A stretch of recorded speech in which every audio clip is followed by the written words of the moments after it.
before we used to go one-on-one and then add 66 and 2/3%. I got 141 and 2/3 chance of winning at sacrifice. See, Joe, the numbers don't lie. Welcome back to Thinking Critical. This is Wes, and I don't know, several years ago, DC Comics, when Dan Didio was still in charge, decided to announce that they were having this prestige line called DC Black Label. Had a lot of promise, got a lot of people excited. We're a couple of years into it, and I wanted to talk to my good friend Perch from the Comics by Book Perch podcast about what is DC Comics, or DC Black Label, has it been successful? What actually is it now? How you doing, Perch? I'm doing great. Thanks for having me on. Well, I'm glad you could make it. So when they announced this, it was going to be the very best creative teams doing kind of Elseworld stories. That, no boundaries. Initially, it was going to be Batman Dan, Brian Azzarello, Lee Bermeo, Batman Last Night on Earth with Snyder Capullo, Superman Year One, Frank Miller, John Romita Jr., Batman Three Jokers, that was Jeff Johns and Gary Frank. The other history of the DC Universe, which is John Ridley. And then there were two of them that we've never seen. Wonder Woman history, the Amazons, Kelly Sue DeConnick, and then Wonder Woman, Diana's daughter, Greg Rucka. Mm-hmm. Yeah. Really, really good lineup for the most part. Felt like it was going to be really impactful. And when they delivered these, Perch, they made a lot of money. They did. These were strong selling books, and they fulfilled that initial promise. Like you said, it was meant to be top creators who are unshackled from kind of some of the creative restrictions of writing for the main continuity universe. They didn't necessarily say they were full Elseworlds, but it was basically implied that the guidelines having to worry about current continuity and these other things would not have to apply, and they could go a little bit more adult and prestige. That was the word that kept coming out, prestige format. Yeah, so they were going to be delivered bigger, a higher page count. They were going to be $6 to $7 an issue.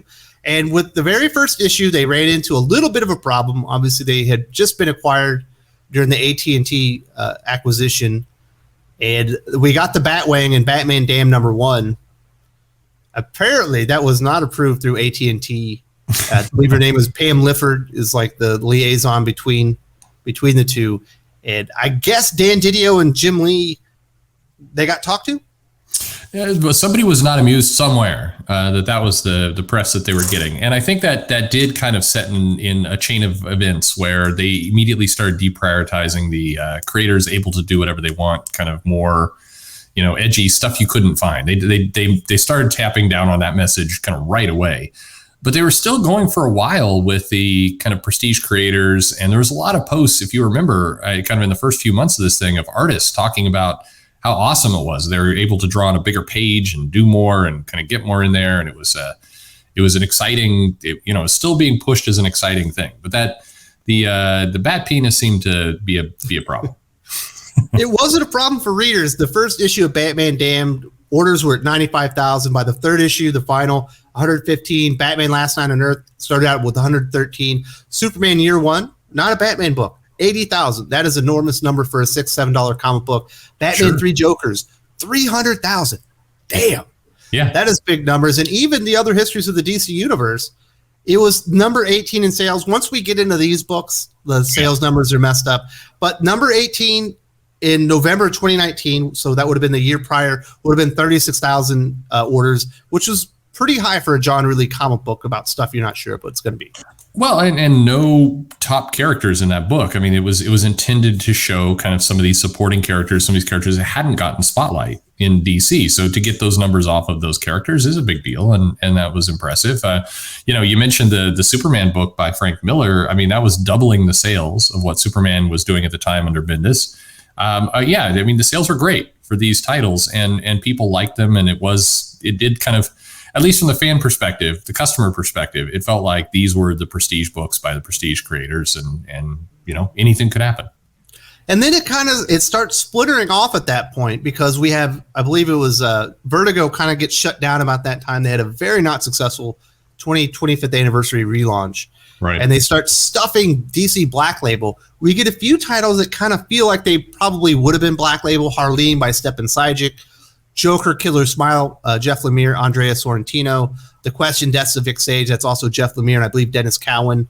Hellblazer, Rise and Fall, Tom Taylor, Derek Robertson's kind of like that. But then we've got The Hill House comics. We've got Sandman Universe. Young Animal's been thrown in there. The Last God doesn't exactly feel like it probably should have been there. Also, the Murphyverse, probably wish they had released that as the very first DC Black Label books. Yep. And it just created brand confusion, and DC Black Label no longer felt special. It just kind of felt like Vertigo. No, for sure. I mean, this was a time when DC was doing, I mean, you had DC, the main line, you had Wonder Comics, you had the Hill House line, like you said, you had Vertigo, you had Black Label. I'm forgetting some. There were a couple others in there. Like, there were so many little imprints. And then somewhere along the line, people started thinking, hey, we've got too many, collapse them. As it just start shrinking the amount of imprints we've got. So they like they said, you did that, and then they started pumping everything. I mean, Black Label became the winner, and stuff just started getting tossed into it. And it definitely diluted what the initial premise of the label was, to the point where the label didn't matter really anymore. And it doesn't. In fact, in the solicitations now, the Black Label books are just kind of mixed in at times. Like it's not a special thing anymore. And DC, by the way, this isn't just limited to Black Label. Right now, DC has this new Conjuring Universe horror line. They've got the Hill House line, in theory, still out there. They're putting stuff in the main line. Like, what is their horror imprint? Is it or Black Label? You put stuff there, like, who knows? And it's just confusing. It feels like, from my perspective, they probably lost a lot of money on this. People were ready for this DC Black Label idea. $300,000 on Batman 3 Jokers. The other books, all over $80,000. The Batman books were eclipsing $100,000 each. Those are $6 and $7 comics. Those are making a lot of money. But by diluting the brand and what it meant, it kind of ripped the prestige right out of it. For sure. I don't like. Yeah. Do they think throwing the Black Label name on something like Joker? I'm sorry. What is it? Joker, Harley Criminal Sanity from Cami Garcia, a known like YA graphic novel artist or writer, would just give her that shine, and like the success would transfer over, even though no one had heard of her. It felt like it felt like they kind of forgot a little bit of what they were trying to do with the brand. And you're right. I think they'd grown the brand to a point where people would take notice when they saw Black Label and feel like it was a curated, kind of the best of the best. These are creators we know, big books. They had built that reputation, and then by diluting it, they lost it. Now, I don't think that within DC they're thinking, hey, we'll slip some of these unknown artists into this, or these creators into this brand, and we'll get the money. I just think they were shoving stuff wherever it could go, and they just weren't paying much attention. But I do think they left a lot of money on the table, because shops and other places and customers were really into Black Label as this idea of something special is going to happen here. So they would buy it a little bit more unaware. So a little bit without fully researching what the book was, they just believed Black Label equals quality. I'll buy it. And I think they had that for a brief moment. I think they had that in their hands, and they let it go. It's crazy because you think of something like the Green Lantern book by Liam Sharp and Grant Morrison. Yeah. They decided to release it like as the Green Lantern book. It didn't feel like it was in continuity with anything. And it also, like, it was released in seasons. They could have condensed that into 4-issue story arcs, thrown it in the Prestige Plus format, and it probably wouldn't have been better received. Oh, for sure. People would have understood what the book was supposed to be, because I don't think that's what Grant Morrison, he didn't intend that to replace the Hal Jordan, the Green Lantern Corps book. No, absolutely. I think that I think that's a perfect candidate for something that should have gone Black Label. I think that there's been some other projects out there that are kind of the same. I think just what happened at DC, these layoffs were going on, the pandemic getting started back up again, and it just became, I just don't, from my perspective, it didn't look like a lot of thought was put into it. And that was, it's as simple as that. People are just like, I don't know where this goes. Here, throw Black Label on it. And that's how it felt. I'm starting to get the impression that DC Comics has realized their folly and how much money they likely have left on the table. And they're trying to like run it back. And we've got this Superman Lobo series, Tim Seeley, not the biggest name creator, but he's a known entity. We've also got that, Suicide Squad, Get Joker, Brian Azzarello, Alex Maleev. That is a creative pairing that sounds dynamite on a book like that. And they're being released in the 3-issue format with the plus prestige, $7 price tags. Do you think it's too little too late, or can they recapture the magic? I think if they put out quality books, they can. It's going to take longer for them to rebuild back to where they were, though, a bit because of this awkward middle part. I mean, the consumer behavior, you can, if you introduce something new and then you kind of deliver on that premise, then people will lock in that idea really quickly. You can get them fast. But then if you erode it, if you destroy it on some level, you start putting in kind of random things, you confuse the message. It's very hard to then regain what you had. You can do it, but it takes a lot more work because you've got to overcome kind of that confusing middle part. And I do think that's where DC is right now. I still can't tell if they care that this label is out there in the same way they used to. I mean, they don't market it that way anymore. I mean, it just doesn't feel like they have the same interest in promoting a separate label at all. And I still think they're in this mode of kind of just putting stuff anywhere. Unfortunately, the DC universe in general has this omniverse, everything counts, everything matters, it all matters. So that kind of just begs the question of like, what is Black Label then? I mean, if it's not in continuity stuff, you're telling us that everything is in continuity because of the omniverse. So is it just supposed to be mature content? Because I read The Last God and that didn't seem like it would, like a teenager could read that. Sure. So then, yeah, is it meant to be prestige creators? In which case, okay, you still have to live up to that promise. Is it adult content? Well, like you said, there's books being put out there that don't fit that under Black Label. I don't believe that, the next version of White Knight is suddenly going to have, nudity and swearing running around in it. I think no TNA from Sean Gordon Murphy. I don't know. Maybe there will be plenty. Come on, SGM, let's put it in there. I don't know.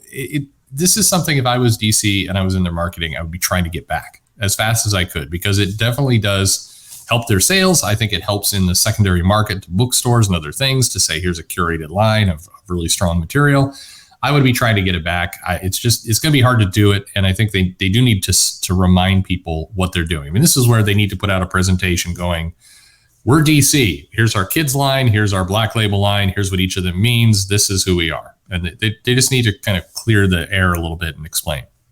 Yeah. Also, they went back and started retroactively, like, labeling old books Black Label. Yeah. And reprinting them as Black. It was like, what is very confusing. That I don't know why you would do that. And when you have old comics that are suddenly labeled this way, I mean, that's going to look weird on a shelf. It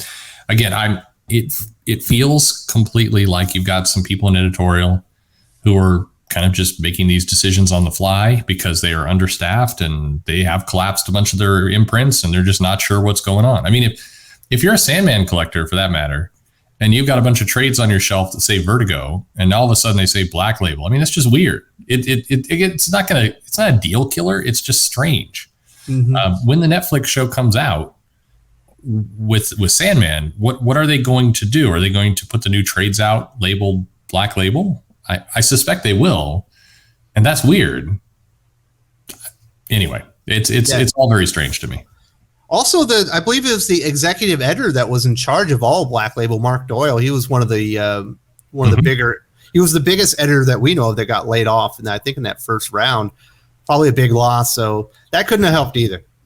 No, it couldn't have, and I still think Mark Doyle was a massive loss for DC. I'm very surprised they let him go. I think he was somebody who had promotion capabilities, and that remains one of the more confusing layoffs. Yeah. So is DC Black Label just Vertigo 2.0? Is it the adult, line for DC Comics? Is it the prestige format, best creators that DC Comics can put together line? I'm not really sure. I know that they're, for the most part, a lot of times they're more expensive, but it just feels like it's a hodgepodge of everything that doesn't fit in to Infinite Frontier. Yep. I think that's right. And I think they're as confused as you are. Well, thank you, Perch. I do appreciate you coming on here and talking about DC Black Label and some of the issues that they've had. Absolutely. If you enjoyed this video, please give it a like. I would appreciate it very much. It helps us attract more views for the channel. Subscribe for future commentary, comic book news, and reviews. And don't forget to ring the bell for notifications. If you want to talk comics, movies, and much, much more, you can follow me on Twitter at Wes_from_TC. With that, Salamat Po, and I'm out.